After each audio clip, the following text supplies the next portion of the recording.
ضمان 5 سنين على الحلل، ضمان 5 سنين على الحلل بتاعت القلايه. طيب هحط اليد التانيه،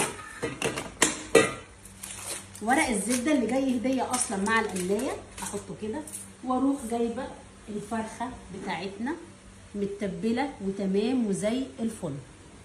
هبدا ان انا اخد الفرخه واروح حطاها هنا كده، شايفين، على ورق الزبده، وادي باقي التتبيله بتاعتنا.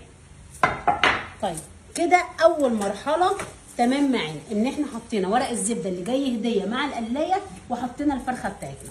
تاني مرحله هنعمل ايه؟ هنروح واخدين الحله بتاعتنا كده وندخلها. تمام. عندي بقى دلوقتي بصوا كده، انا دلوقتي حاطه فراخ، ادي الفراخ